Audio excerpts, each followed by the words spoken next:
ਬਾਣੀ ਗੁਰੂ ਗੁਰੂ ਹੈ ਬਾਣੀ ਵਿੱਚ ਬਾਣੀ ਅੰਮ੍ਰਿਤ ਸਾਰੇ।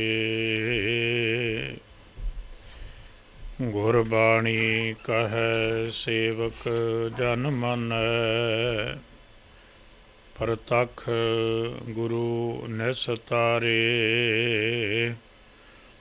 ਅੰਮ੍ਰਿਤ ਬਾਣੀ ਹਰ ਹਰ ਤੇਰੀ, ਸੁਣ ਸੁਣ ਹੋਵੈ ਪਰਮ ਗਤ ਮੇਰੀ। ਜਲਨ ਬੁਝੀ ਸੀਤਲ ਹੋਏ ਮਨੁਆ, ਸਤਿਗੁਰ ਕਾ ਦਰਸ਼ਨ ਪਾਏ ਜੀਓ। ਸਿੱਖੋ ਸ਼ਬਦ ਪਿਆਰੇ ਹੋ, ਜਨਮ ਮਰਨ ਕੀ ਟੇਕ। ਮੁਖ ਉਜਲ ਸਦਾ ਸੁਖੀ, ਨਾਨਕ ਸਿਮਰਤ ਏਕ। ਨਾ ਹੋ ਜਤੀ ਸਤੀ ਨਹੀਂ ਪੜਿਆ, ਮੂਰਖ ਮੁਗਧਾ ਜਨਮ ਭਇਆ।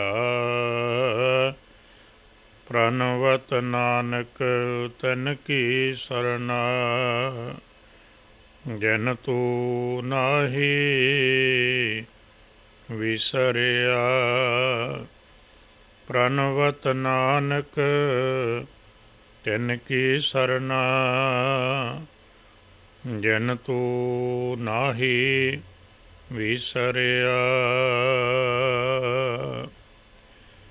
ਸਰਵਰੇ ਕਾਇਨਾਤ ਮੁਜਸਮਾ ਆਬੇ ਹਯਾਤ ਵਾਲੀ ਕੁਲ ਆਲਮ।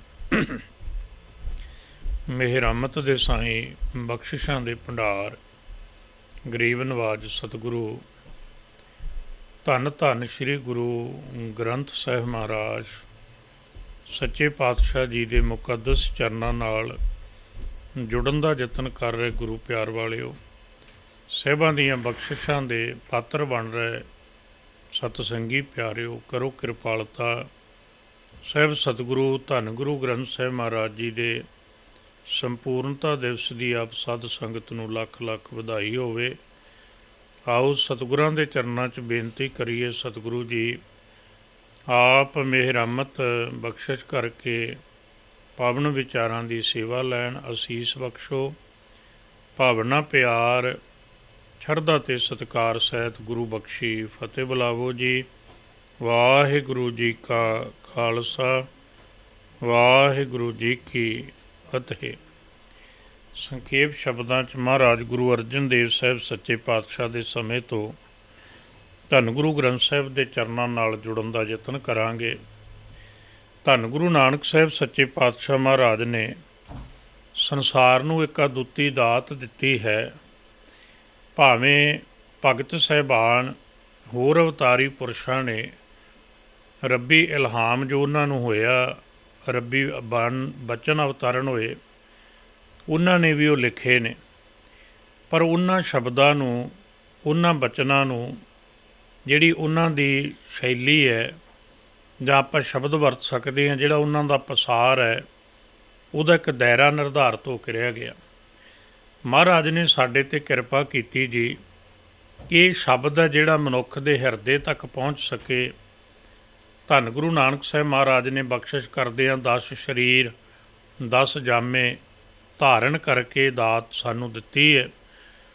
ਪਹਿਲੇ ਰੂਪ ਤੋਂ ਲੈ ਕੇ ਬਚਨ ਆਰੰਭੇ ਹੈ ਸ਼ਬਦ ਗੁਰੂ ਸੁਰਤ ਧੁਨ ਚੇਲਾ, ਅਤੇ 10ਵੇਂ ਰੂਪ ਤੱਕ ਆਉਂਦੇ ਆ। ਭਾਵੇਂ ਇਹ ਬੋਲ ਸਾਡੇ ਇਤਿਹਾਸ ਵਿੱਚ ਨੇ ਜਿਹੜੇ ਅਗਲੇ ਬੇਨਤੀ ਕਰਨ ਲੱਗਾ, ਅਤੇ ਮਹਾਰਾਜ ਨੇ ਬਚਨ ਕਹਿ ਦਿੱਤੇ। ਕਹਿਣ ਲੱਗੇ ਹੁਣ ਜੇ ਪ੍ਰਾਪਤੀ ਕਰਨੀ ਹੈ ਨਾ ਪਰਮਾਤਮਾ ਦੀ, ਅਤੇ ਵੇਖੋ ਸਾਧ ਸੰਗਤ ਜੀ, ਸਰੀਰ ਤੋਂ ਚੱਲਿਆ ਗੁਰੂ ਸ਼ਬਦ, ਸ਼ਬਦ ਦੇ ਅੱਗੇ ਸ਼ਬਦ ਗੁਰੂ ਆ ਗਿਆ। ਫਿਰ ਬੇਨਤੀ ਸਮਝਿਓ, ਧੰਨ ਗੁਰੂ ਨਾਨਕ ਸਾਹਿਬ ਮਹਾਰਾਜ ਉਹਨਾਂ ਦੇ ਸਰੀਰ ਤੋਂ ਆਪ ਨਰਾਇਣ ਕਲਾ ਧਾਰ ਜਗ ਮਹਿ ਪਰਵਰਿਓ, ਨਿਰੰਕਾਰ ਆਕਾਰ ਜੋਤ ਜਗ ਮੰਡਲ ਕਰਿਓ। ਇੱਥੋਂ ਇਸ ਸ਼ਬਦ ਦੀ, ਗੁਰੂ ਸ਼ਬਦ ਦੀ ਰਮਤਾ ਹੋ ਕੇ ਸਾਨੂੰ ਲੜ ਲਾ ਦਿੱਤਾ। ਗੁਰਬਾਣੀ ਨਾਲ, ਬਾਣੀ ਨਾਲ, ਸ਼ਬਦ ਨਾਲ, ਗੁਰੂ ਸ਼ਬਦ ਸਥਾਪਿਤ ਕਰਕੇ ਸ਼ਬਦ ਕਹਿ ਦਿੱਤਾ, ਜੋ ਪ੍ਰਭ ਕੋ ਮਿਲੇ ਉਹ ਚਾਹੈ, ਖੋਜ ਸ਼ਬਦ ਮੈਂ ਲੇ। ਧੰਨ ਗੁਰੂ ਨਾਨਕ ਸਾਹਿਬ ਸੱਚੇ ਪਾਤਸ਼ਾਹ ਜੀ ਮਹਾਰਾਜ ਜੀ ਨੇ ਇਸੇ ਸ਼ਬਦ ਨਾਲ ਜਦੋਂ ਸੁਮੇਰ ਪਰਬਤ 'ਤੇ ਜਾਂਦੇ ਨੇ, ਭਾਈ ਗੁਰਦਾਸ ਜੀ ਕਹਿੰਦੇ ਸ਼ਬਦ ਦੀ ਤਾਕਤ ਵਰਤੀ। ਉਹਨਾਂ ਪੁੱਛਿਆ, ਤੁਹਾਡੇ ਕੋਲ ਕਿਹੜੀ ਸ਼ਕਤੀ ਹੈ, ਸੰਪੂਰਨਤਾ ਕੀ ਹੈ ਮਹਾਰਾਜ ਦੀ, ਧੰਨ ਗੁਰੂ ਗ੍ਰੰਥ ਸਾਹਿਬ ਦਾ ਪ੍ਰਕਾਸ਼ ਕੀ ਹੈ, ਬਾਣੀ ਕੀ ਹੈ। ਇਸ ਸੰਦਰਭ ਵਿੱਚ ਵਿਚਾਰ ਉਹਨਾਂ ਨੇ ਪੁੱਛਿਆ, ਤੁਹਾਡੇ ਕੋਲ ਕਿਹੜੀ ਸ਼ਕਤੀ ਹੈ ਵੀ ਜਿੱਥੇ ਅਸੀਂ ਬੜੀ ਮੁਸ਼ਕਲ ਨਾਲ ਪਹੁੰਚਨੇ ਹਾਂ, ਬੜੀ ਮੁਸ਼ਕਲ ਨਾਲ ਰਹਿੰਦੇ ਹਾਂ, ਤੁਸੀਂ ਸਹਿਜ ਨਾਲ ਇੱਥੇ ਪਹੁੰਚ ਗਏ ਹੋ। ਅਤੇ ਭਾਈ ਗੁਰਦਾਸ ਸਾਹਿਬ ਦੇ ਬਚਨ ਨੇ, ਸਾਹਿਬ ਦਾ ਜਵਾਬ ਹੈ, ਬਾਣੀ ਸੰਗਤ ਬਿਨਾਂ ਦੂਜੀ ਓਟ ਨਹੀਂ ਹੈ ਰਾਈ। ਅਤੇ ਹੁਣ ਸਿੱਧਾਂ ਦੀਆਂ ਮੰਡਲੀਆਂ ਨੇ, ਉਹਨਾਂ ਦੇ ਇਕੱਠ ਨੇ, ਅਤੇ ਸਾਧ ਸੰਗਤ ਲਮੇਰੀਆਂ ਉਮਰਾਂ ਹੈ। ਪਰ ਧੰਨ ਗੁਰੂ ਨਾਨਕ ਸਾਹਿਬ ਸੱਚੇ ਪਾਤਸ਼ਾਹ ਜੀ ਜਦੋਂ ਅੰਮ੍ਰਿਤ ਬਚਨ ਨਿਹਾਲ ਉਹਨਾਂ ਨੂੰ ਅੰਮ੍ਰਿਤ ਬਚਨਾਂ ਦੁਆਰਾ ਕਰਦੇ ਨੇ, ਅਤੇ ਭਾਈ ਗੁਰਦਾਸ ਜੀ ਦੇ ਸ਼ਬਦ ਨੇ, ਕਹਿਣ ਲੱਗੇ, ਸਾਬਦ ਜਿੱਤੀ ਸਿੱਧ ਮੰਡਲੀ, ਕੀਤੋ ਸਾਪਣਾ ਪੰਥ ਨਿਰਾਲਾ ਖੈਰ ਸੰਖੇਪ। ਫਿਰ ਧੰਨ ਗੁਰੂ ਨਾਨਕ ਸਾਹਿਬ ਜੀਆਂ ਦੀ ਜਿਹੜੀ ਬਾਣੀ 19 ਰਾਗਾਂ 'ਚ ਹੈ। ਔਰ ਬੇਨਤੀ ਹੈ, 2 ਥਾਵਾਂ 'ਤੇ ਸਾਨੂੰ ਜਿਹੜੀ ਮੁੱਖ ਮਹਾਰਾਜ ਦੇ ਸ਼ਬਦਾਂ ਦੀ ਗਿਣਤੀ ਮਿਲਦੀ ਹੈ। ਸਿੱਖ ਪੰਥ ਵਿਸ਼ਵ ਕੋਚ ਮਿਲਦੀ ਹੈ। ਮਹਾਨ ਕੋਚ ਭਾਈ ਕਾਹਨ ਸਿੰਘ ਨਾਭਾ ਲਿਖਦੇ ਨੇ, ਜਦੋਂ ਅਸੀਂ ਧੰਨ ਗੁਰੂ ਨਾਨਕ ਸਾਹਿਬ ਦੇ ਸ਼ਬਦਾਂ ਨੂੰ ਵੇਖਾਂਗੇ, ਮਹਾਰਾਜ ਨੇ 19 ਰਾਗਾਂ 'ਚ ਗੁਰੂ ਨਾਨਕ ਸਾਹਿਬ ਨੇ 958 ਜਿਹੜੇ ਸ਼ਬਦ ਨੇ ਉਹ ਉਚਾਰੇ ਨੇ।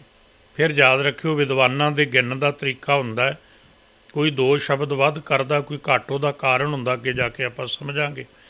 ਕਿਉਂਕਿ ਕਈ ਜਪਜੀ ਸਾਹਿਬ ਨੂੰ 38 ਸ਼ਬਦਾਂ 'ਚ ਗਿਣਦੇ ਨੇ, ਕਈ ਸ਼ਲੋਕ ਅਤੇ ਮੂਲ ਮੰਤਰ ਸਾਹਿਬ ਨੂੰ ਨਾਲ ਜੋੜ ਕੇ 40 ਕਰਦੇ ਨੇ। ਖੈਰ, ਧੰਨ ਗੁਰੂ ਨਾਨਕ ਸਾਹਿਬ ਸੱਚੇ ਪਾਤਸ਼ਾਹ ਮਹਾਰਾਜ, ਉਹਨਾਂ ਦੇ ਕੋਲ ਜੋ ਗੁਰਬਾਣੀ ਦੀ ਪੋਥੀ ਤਿਆਰ ਹੋਈ, ਉਹ ਤੋਂ ਬਾਅਦ ਮਹਾਰਾਜ ਧੰਨ ਗੁਰੂ ਨਾਨਕ ਸਾਹਿਬ ਸੱਚੇ ਪਾਤਸ਼ਾਹ ਜੀ ਉਦਾਸੀ ਕਰਦੇ ਆ, ਜਿਹੜੀ ਭਗਤ ਬਾਣੀ ਉਹਨਾਂ ਇਕੱਤਰ ਕੀਤੀ ਹੈ। ਹੁਣ ਵੇਖੋ, ਕਿੱਥੇ ਬੰਗਾਲ ਹੈ ਭਗਤ ਜੈਦੇਵ ਸਾਹਿਬ ਦੀ ਬਾਣੀ, ਕਿੱਥੇ ਪਾਕ ਪੱਤਣ ਮੁਲਤਾਨ ਬਾਬਾ ਫਰੀਦ ਸਾਹਿਬ ਦੀ ਬਾਣੀ, ਇਹ ਭਗਤ ਬਾਣੀ ਵੀ ਉਹਨਾਂ ਇਕੱਤਰ ਕੀਤੀ। ਇੱਕ ਗੱਲ ਬੜੀ ਕਮਾਲ ਦੀ ਹੈ, ਕਿਉਂਕਿ ਸੰਪਾਦਨਾ ਅਤੇ ਸੰਪੂਰਨਤਾ ਗੁਰੂ ਗ੍ਰੰਥ ਸਾਹਿਬ, ਇਹ ਗੱਲ ਯਾਦ ਰੱਖਿਓ ਜੀ, ਗੁਰੂ ਨਾਨਕ ਸਾਹਿਬ ਮਹਾਰਾਜ ਦਾ ਬੇਬੇ ਨਾਨਕੀ ਨਾਲ ਪਿਆਰ ਹੈ। ਵੇਖੋ, ਅਸੀਂ ਦੂਰ ਜਾਂਦੇ ਨਾ ਘਰ ਤੋਂ, ਅਤੇ ਸਾਡਾ ਯਤਨ ਹੁੰਦਾ ਆਪਾਂ ਘਰਦਿਆਂ ਲਈ ਕੁਝ ਲੈ ਕੇ ਜਾਈਏ ਜੀ, ਪਰ ਧੰਨ ਗੁਰੂ ਨਾਨਕ ਸਾਹਿਬ ਸੱਚੇ ਪਾਤਸ਼ਾਹ ਉਦਾਸੀਆਂ ਕਰਦੇ ਨੇ, ਨਾ ਭੈਣ ਲਈ, ਨਾ ਮਾਤਾ ਪਿਤਾ ਲਈ, ਨਾ ਭਾਈਏ ਲਈ, ਨਾ ਬੱਚਿਆਂ ਲਈ, ਨਾ ਪਤਨੀ ਲਈ। ਉਹਨਾਂ ਨੇ ਕੁਝ ਨਹੀਂ ਜੀ ਲਿਆਂਦਾ। ਜੇ ਲਿਆਂਦਾ ਹੈ ਅਤੇ ਪੂਰੀ ਮਨੁੱਖਤਾ ਨੂੰ ਵੰਡਣ ਵਾਸਤੇ ਉਹਨਾਂ ਨੇ ਰੱਬੀ ਬਾਣੀ ਇਕੱਤਰ ਕਰਕੇ ਦਿੱਤੀ ਹੈ। ਇੰਨੀ ਲੰਬੇਰੀ ਯਾਤਰਾ ਕਰਕੇ, ਕਠਨ ਤੋਂ ਕਠਨ ਰਸਤੇ ਚੱਲ ਕੇ, ਜਿੱਥੇ ਮਹਾਰਾਜ ਨੇ ਆਪਣੇ ਅੰਮ੍ਰਿਤ ਬਚਨਾਂ ਨਾਲ ਮਨੁੱਖਤਾ ਨੂੰ ਸਰਸਾਰ ਕੀਤਾ, ਨਿਹਾਲ ਕੀਤਾ, ਮੁਰੰਮਤ ਕੀਤੀ, ਉੱਥੇ ਰੱਬੀ ਬਾਣੀ ਇਕੱਤਰ ਵੀ ਕੀਤੀ। ਔਰ ਇੱਕ ਬੇਨਤੀ ਦਾਸ ਹੋਰ ਕਰਦਾ ਹੁੰਦਾ ਤੁਹਾਡੇ ਚਰਨਾਂ 'ਚ, ਵੀ ਬੰਦੇ ਨੇ ਸਫ਼ਰ ਕਰਨਾ ਹੋਵੇ ਤਾਂ 3 ਚੀਜ਼ਾਂ ਬੜਾ ਮਾਇਨੇ ਰੱਖਦੀਆਂ। ਇੱਕ ਰੋਟੀ ਹੈ, ਇੱਕ ਸੋਟੀ ਹੈ। ਬੰਦਾ ਸੰਸਾਰ 'ਤੇ ਯਾਤਰਾ ਕਰਦਾ, ਭਾਵੇਂ ਇਹਨੂੰ ਪਤਾ ਹੋਵੇ ਮੈਨੂੰ ਅੱਗੇ ਭੋਜਨ ਮਿਲ ਜਾਣਾ, ਪਰ ਜੇ 1-2 ਦਿਨ ਦੀ ਯਾਤਰਾ ਹੋਵੇ ਨਾ ਜੀ, ਅਤੇ ਫਿਰ ਕੀ ਕਰਦਾ, ਫਿਰ ਕੋਈ ਅਨਾਜ, ਆਪਾਂ ਪੰਜਾਬੀ ਸ਼ਬਦ ਵਰਤਦੇ ਨੇ ਰੋਟੀ, ਕੋਈ ਭੋਜਨ ਨਾਲ ਬੰਨ੍ਹ ਕੇ ਲਿਜਾਂਦਾ ਸਫ਼ਰ ਦਾ ਖਾਣਾ। ਪਰ ਗੁਰੂ ਨਾਨਕ ਸਾਹਿਬ ਨੇ ਕੋਈ ਰੋਟੀ ਪੱਲੇ ਨਹੀਂ ਬੰਨ੍ਹੀ, ਸਫ਼ਰ ਦਾ ਖਾਣਾ ਨਹੀਂ ਪੱਲੇ ਬੰਨ੍ਹਿਆ। ਕਹਿਣ ਲੱਗੇ, ਜਿੱਥੇ ਮਾਲਕ ਲਿਜਾਏਗਾ ਮਿਲ ਜਾਏਗਾ।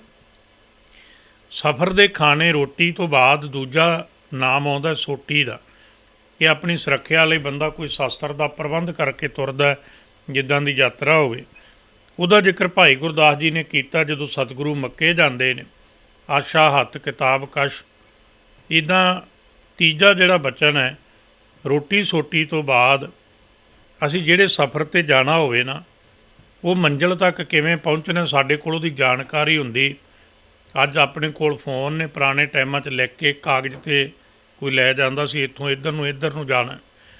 ਪਰ ਮਹਾਰਾਜ ਕਹਿਣ ਲੱਗੇ, ਨਾ ਰੋਟੀ ਨਾ ਸੋਟੀ। ਪਰ ਜਦੋਂ ਸਤਿਗੁਰੂ ਸੱਚੇ ਪਾਤਸ਼ਾਹ ਜਾਂਦੇ ਨੇ, ਯਾਦ ਰੱਖਿਓ ਉਹਨਾਂ ਕੋਲ ਬਾਣੀ ਦੀ ਪੋਥੀ ਹੈ। ਪੋਥੀ ਸ਼ਬਦ ਵੀ ਅਰਬੀ ਮੂਲ 'ਚੋਂ ਆਇਆ ਹੋਇਆ। ਇਹਦਾ ਜਦੋਂ ਆਪਾਂ ਵੇਖਾਂਗੇ ਤਾਂ ਇਹਦੇ ਅਰਥ ਬਣ ਜਾਂਦੇ ਨੇ ਪੁਸਤਕ। ਪੁਸਤਕ ਸੰਸਾਰੀ ਗਿਆਨ ਲਈ, ਦੁਨਿਆਵੀ ਅੱਖਰਾਂ ਦੀ ਕਿਤਾਬ ਲਈ ਵਰਤਿਆ ਜਾਂਦਾ।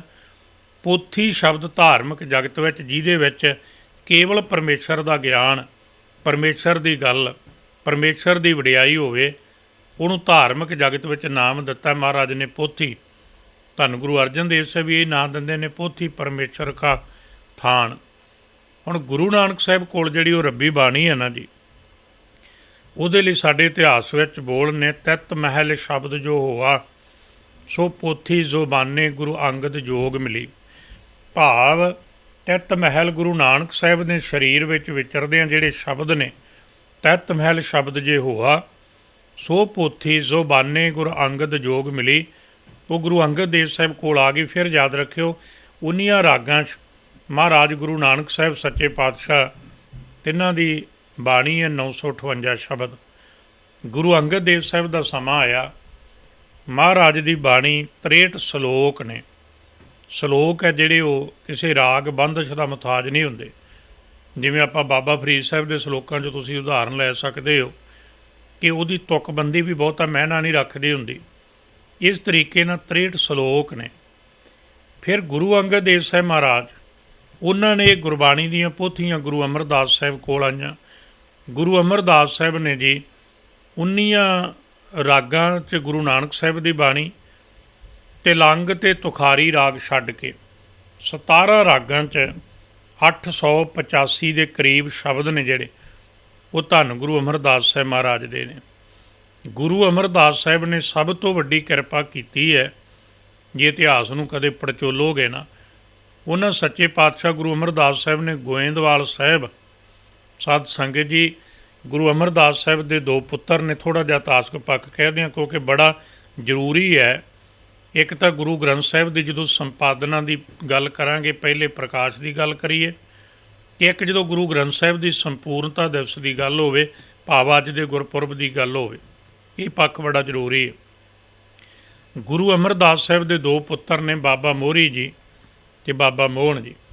ਬਾਬਾ ਮੋਹਰੀ ਜੀ ਦਾ ਪੁੱਤਰ ਹੈ ਅੱਗੇ ਬਾਬਾ ਆਨੰਦ ਜੀ, ਬਾਬੇ ਆਨੰਦ ਦਾ ਪੁੱਤਰ ਹੈ ਬਾਬਾ ਸੁੰਦਰ ਜੀ।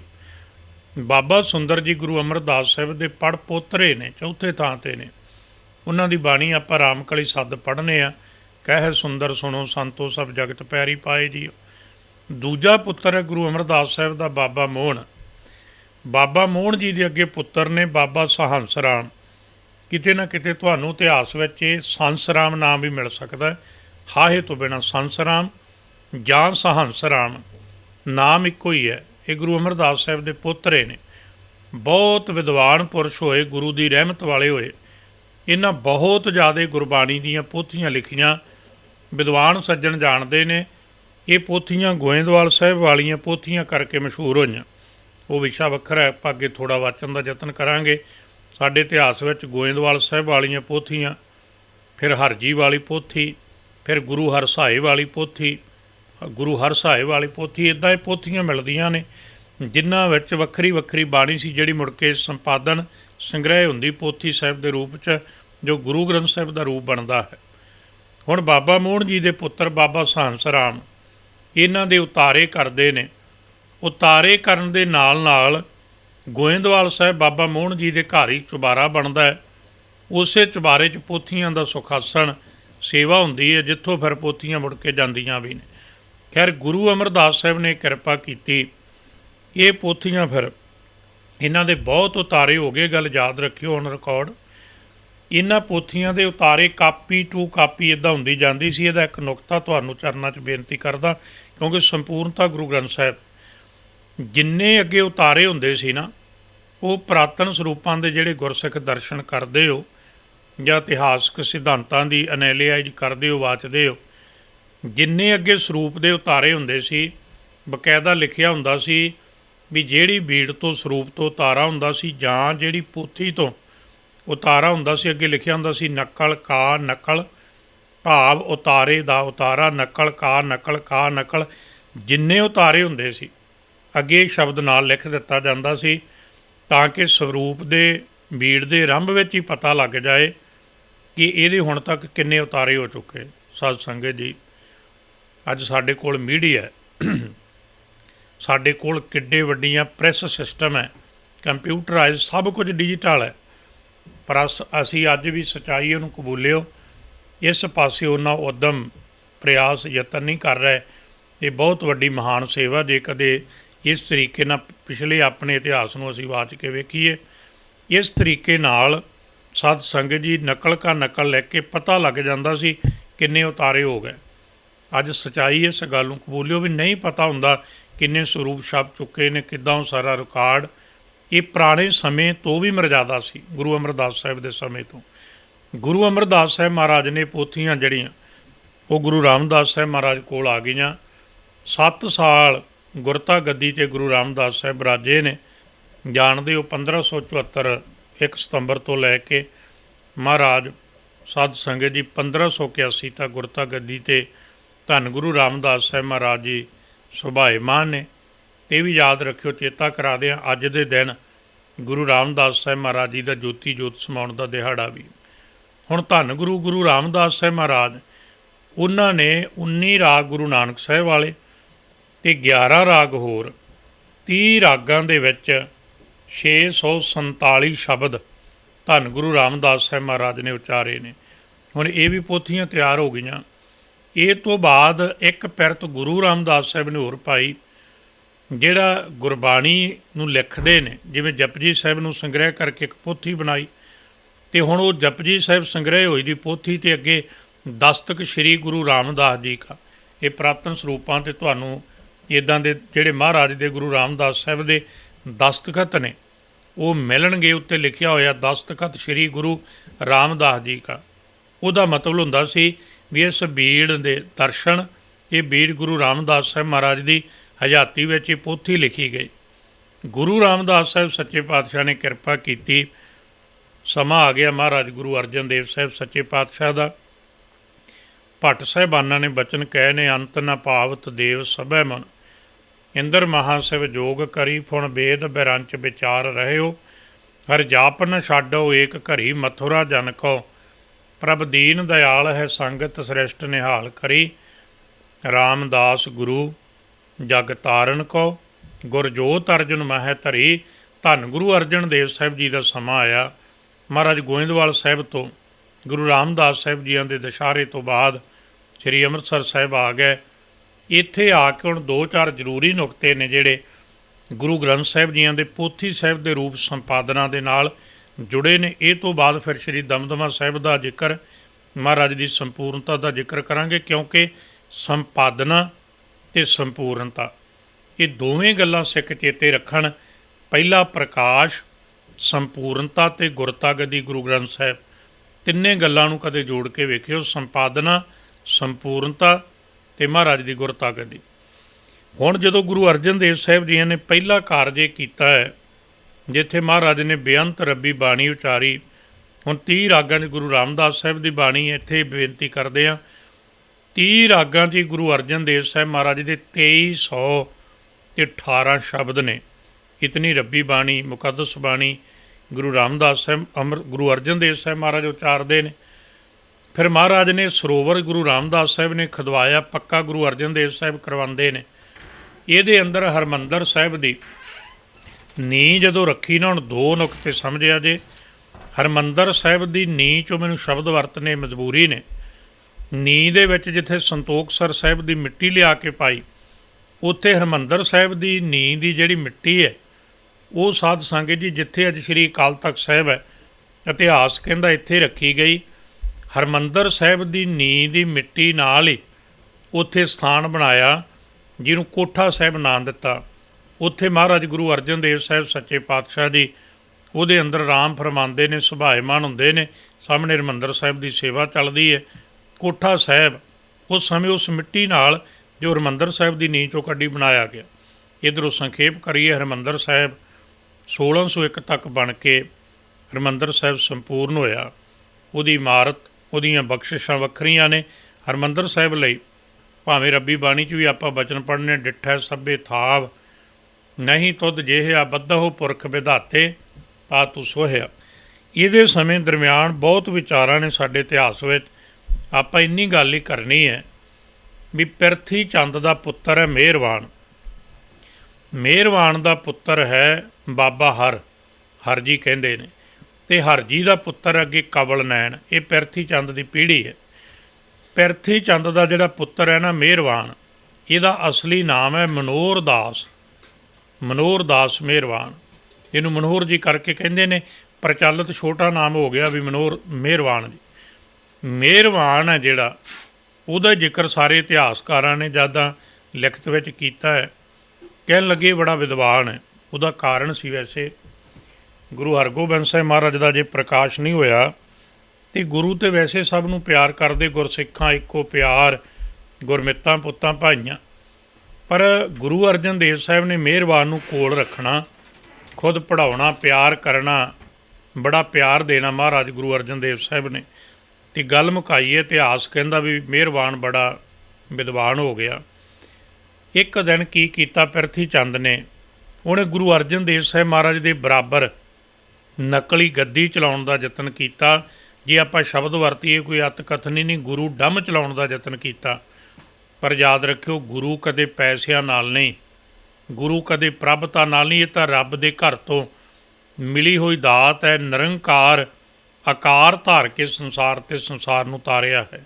ਖੈਰ, ਪਿਰਥੀ ਚੰਦ ਨੇ ਆਪਣੇ ਸਹੁਰੇ ਪਿੰਡ, ਜਿਹਦਾ ਪਿੰਡ ਦਾ ਨਾਂ ਹੇਹਰ, ਇੱਥੇ ਉਹਨੇ ਸਰੋਵਰ ਦੀ ਨਕਲ ਕੀਤੀ, ਤਲਾਬ ਖੁਦਵਾਇਆ।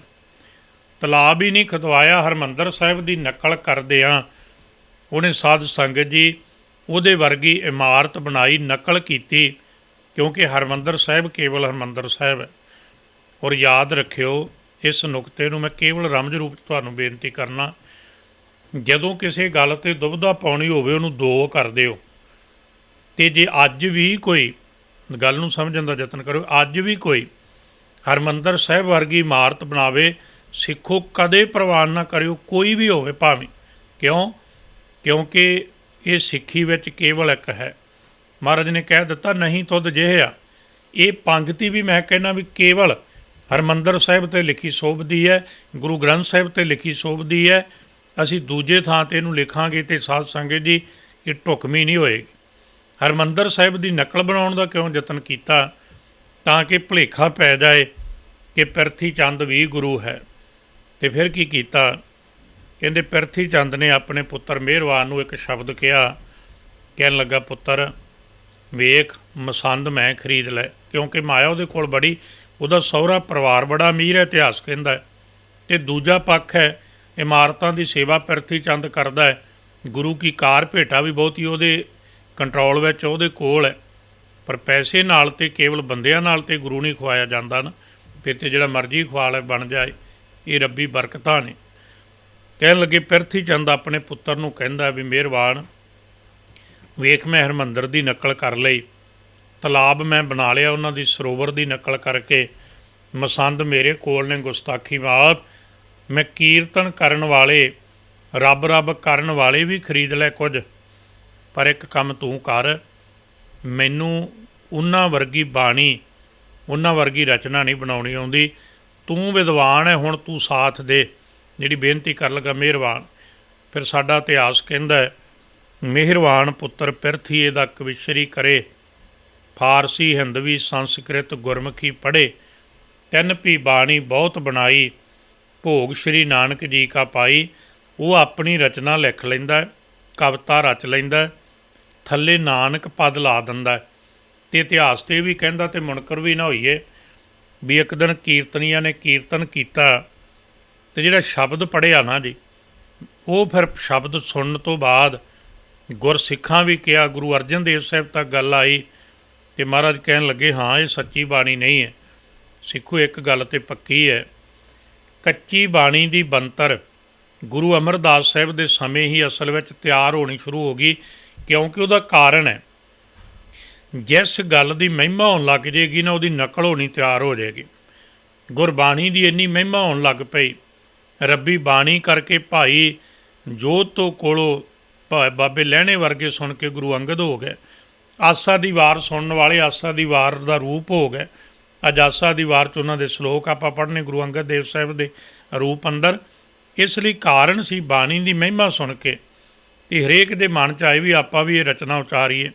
ਅੱਜ ਵੀ ਤਾਂ ਸੰਸਾਰ 'ਤੇ ਚੱਲਦਾ ਹੈ ਨਾ, ਸਿੱਖੀ ਅੰਦਰ ਜਿਨ੍ਹਾਂ ਨੇ ਸਿੱਖੀ ਲਈ, ਪੰਥ ਲਈ ਜੂਝੇ, ਐਸੇ ਮਹਾਂਪੁਰਸ਼ ਸੰਤ ਜਨ, ਉਹਨਾਂ ਦੀ ਵਡਿਆਈ ਸੁਣ ਕੇ ਤੁਸੀਂ ਵਹਿੰਦੇ ਹੋ ਵੀ ਬੜਾ ਕੁਝ ਪਿੱਛੇ ਪੈਦਾ ਹੋ ਜਾਂਦਾ, ਕਿਉਂਕਿ ਨਾਮ ਤੇ ਲਿਬਾਸ ਨਹੀਂ ਹੁੰਦਾ, ਕਰਨੀ ਪ੍ਰਧਾਨ ਹੈ ਗੁਰਮਤਿ ਵਿੱਚ।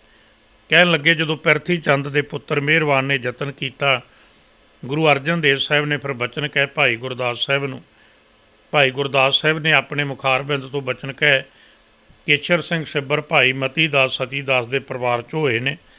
ਉਹਨਾਂ ਨੇ ਇਤਿਹਾਸਕ ਸਰੋਤ ਬੰਸਾਵਲੀ ਨਾਮਾ ਲਿਖਿਆ, ਜਿਹਦੇ ਗੁਰੂ ਸਾਹਿਬ ਦੀ ਵੰਸ਼ ਦਾ ਸਾਰਾ ਉਹ ਜ਼ਿਕਰ ਹੈ। ਉਹਦੇ ਅੰਦਰ ਸਾਧ ਸੰਗਤ ਜੀ ਇਹ ਬੋਲ ਨੇ, ਭਾਈ ਗੁਰਦਾਸ ਜੀ ਕਹਿਣ ਲੱਗੇ, ਮੀਨੇ ਪਾਂਦੇ ਨੇ ਰਲਾ ਵਿੱਚ ਰਲਾ ਨਾ ਧਰੀਏ ਬਾਣੀ ਗੁਰੂ ਕੀ ਜੁਦਾ ਕਰੀਏ। ਅਤੇ ਬੇਨਤੀ ਕਰਨ ਲੱਗਾ ਸਾਂ ਗੁਰੂ ਅਮਰਦਾਸ ਸਾਹਿਬ ਨੇ ਉਤਾਰੇ ਕਰਾਏ, ਉਹਦੇ ਬਰਾਬਰ ਵੀ ਕੱਚੀ ਬਾਣੀ ਉਦੋਂ ਰਚੀ ਜਾਣ ਲੱਗੀ। ਅਤੇ ਮਹਾਰਾਜ ਨੇ ਸਾਡੇ ਸਾਹਮਣੇ ਉਪਦੇਸ਼ ਦੇ ਦਿੱਤਾ ਵੀ ਸਤਿਗੁਰੂ ਬਿਨਾਂ ਹੋਰ ਕੱਚੀ ਹੈ ਬਾਣੀ। ਅਤੇ ਅੱਜ ਗੁਰੂ ਅਰਜਨ ਦੇਵ ਸਾਹਿਬ ਨੇ ਭਾਈ ਗੁਰਦਾਸ ਸਾਹਿਬ ਜੀਆਂ ਨੂੰ ਫਿਰ ਸ਼ਬਦ ਕਹਿਣ ਲੱਗੇ, ਕੀ ਕਰੋ ਸਾਚੀ ਰਾਖੋ ਕਾਚੀ ਭੇਲੋ, ਕੱਚੀ ਪਰੇ ਕਰ ਦਿਓ ਸੱਚੀ ਬਾਣੀ ਨੂੰ ਸੰਭਾਲੋ। ਹੁਣ ਇਹਦਾ ਜ਼ਿਕਰ ਜਦੋਂ ਆਪਾਂ ਪੜ੍ਹਾਂਗੇ ਨਾ ਇਤਿਹਾਸ ਵਿੱਚ ਬੜਾ ਲੰਮੇਰਾ, ਮੈਂ ਸੰਖੇਪ ਕਰਦਿਆਂ ਦੀ ਬੇਨਤੀ।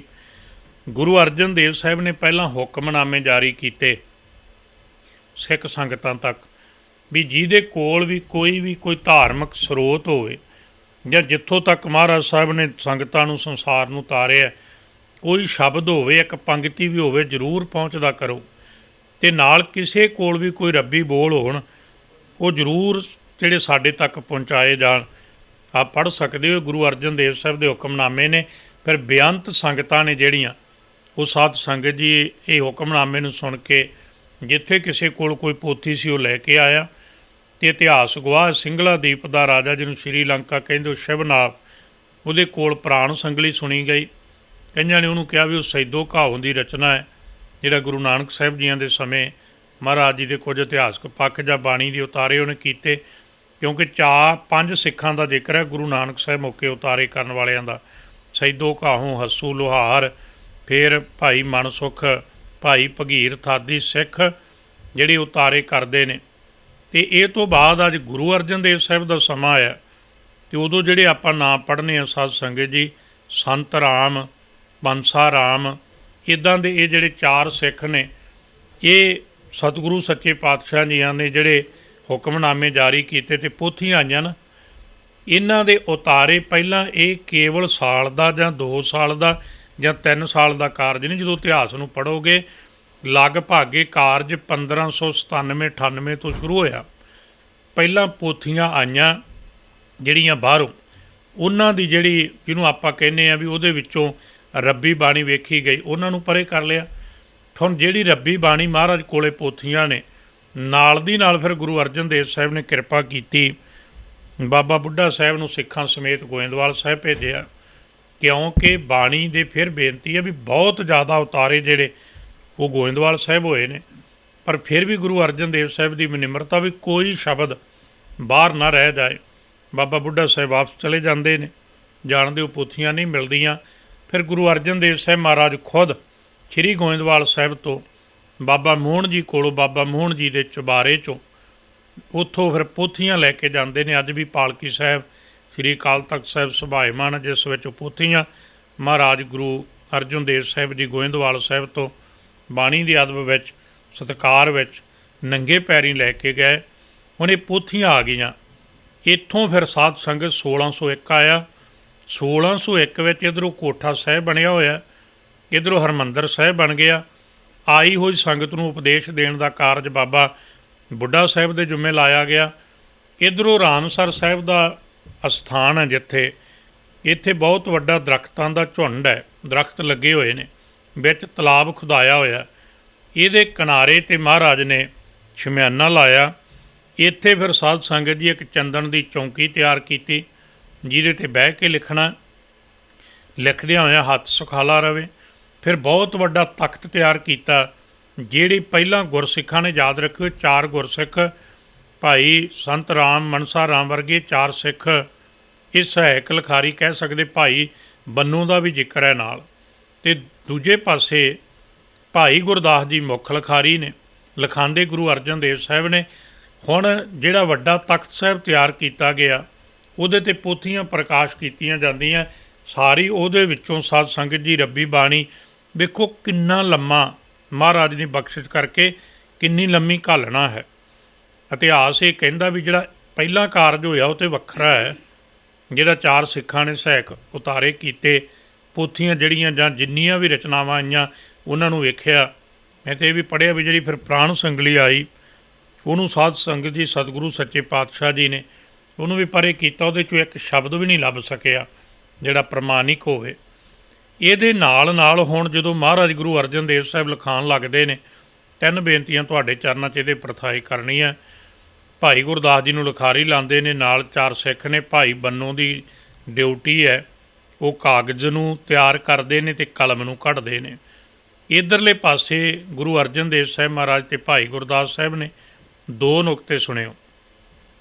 ਪਹਿਲੀ ਵਾਰੀ ਕਾਗਜ਼ ਜਿੰਨਾ ਮੇਰੇ ਪੜ੍ਹਨ 'ਚ ਆਇਆ, ਇੱਕ ਗੱਲ ਯਾਦ ਰੱਖਿਓ, ਕਦੇ ਵੀ ਕੋਈ ਗਿਆਨ ਉਹਨੂੰ ਆਪਾਂ ਬਾਉਂਡ ਨਾ ਕਰੀਏ। ਨਵੀਂ ਤੋਂ ਨਵੀਂ ਖੋਜ ਹੋਰ ਵੀ ਕਿਸੇ ਸਰੋਤ ਵਿੱਚ ਹੋ ਸਕਦੀ ਹੈ, ਉਹਨੂੰ ਆਪਾਂ ਫਿਰ ਨਾਲ ਐਡ ਕਰ ਲਈਏ, ਪਰ ਹੋਵੇ ਗੁਰੂ ਦੀ ਵਡਿਆਈ ਵਿੱਚ। ਗੁਰੂ 'ਤੇ ਕੋਈ ਕਿੰਤੂ ਪਰੰਤੂ, ਕੋਈ ਕਟਾਕਸ਼ ਨਹੀਂ। ਸ਼ਰਧਾ ਬਣਾਉਣ ਅਤੇ ਭਾਵਨਾ ਬਣਾਉਣ ਵਾਲੀ ਹੋਵੇ, ਭਰੋਸਾ ਬਣੇ। 704 ਈਸਵੀ ਸਨ ਵਿੱਚ ਪਹਿਲੀ ਵਾਰੀ ਕਹਿੰਦੇ ਚਾਈਨਾ ਵਿੱਚ ਕਾਗਜ਼ ਬਣਿਆ। ਇਹ ਤੋਂ ਬਾਅਦ ਆਪਾਂ ਗੱਲ ਕਰ ਰਹੇ ਹਾਂ 1601 ਦੇ ਅਕਤੂਬਰ ਦੀ, ਉਦੋਂ ਤੋਂ ਲਿਖਣ ਕਾਰਜ ਸ਼ੁਰੂ ਹੋਇਆ। 1601 ਦੇ ਅਕਤੂਬਰ ਤੋਂ ਲੈ ਕੇ ਮੈਂ ਈਸਵੀ ਸਨ ਕਹਿ ਰਿਹਾ ਤਾਂ ਕਿ ਗੱਲ ਸੌਖੀ ਤੁਹਾਡੇ ਪਕੜ ਵਿੱਚ ਆ ਜਾਏ। ਇੱਦਾਂ ਕਹਿ ਲਓ ਵੀ ਸਾਧ ਸੰਗਤ ਜੀ 1658 ਬਿਕਰਮੀ ਸੰਮਤ ਅਕਤੂਬਰ 1601 ਤੋਂ ਕਾਰਜ ਸ਼ੁਰੂ ਹੋਇਆ। ਅਗਸਤ 1604 ਤੱਕ ਜਦੋਂ ਆਪਾਂ ਵੇਖਦੇ ਹਾਂ ਲਗਭਗ 3 ਸਾਲ 2 ਮਹੀਨੇ ਘੱਟ, ਭਾਵ 2 ਸਾਲ 10 ਮਹੀਨੇ ਇਸ ਮਹਾਨ ਕਾਰਜ ਨੂੰ ਲੱਗੇ ਨੇ ਗੁਰੂ ਗ੍ਰੰਥ ਸਾਹਿਬ ਦੀ ਸੰਪਾਦਨਾ ਕਰਦੇ ਆ। ਜਦੋਂ ਕਾਗਜ਼ ਸੀ ਨਾ, ਜਦੋਂ ਆਪਾਂ ਆਪਣੇ ਪੰਜਾਬ ਦੇ ਭਾਰਤ ਦੇ ਖਿੱਤਿਆਂ ਦੀ ਗੱਲ ਕਰਾਂਗੇ, ਉਦੋਂ 2 ਥਾਵਾਂ 'ਤੇ ਕਾਗਜ਼ ਬਣਦਾ ਸੀ। ਪਹਿਲੀ ਵਾਰੀ 704 ਚਾਈਨਾ ਨੇ ਬਣਾਇਆ, ਫਿਰ ਬਣਿਆ ਸਿਆਲਕੋਟ ਪਾਕਿਸਤਾਨ ਵਾਲਾ, ਅਤੇ ਫਿਰ ਬਣਦਾ ਕਸ਼ਮੀਰ।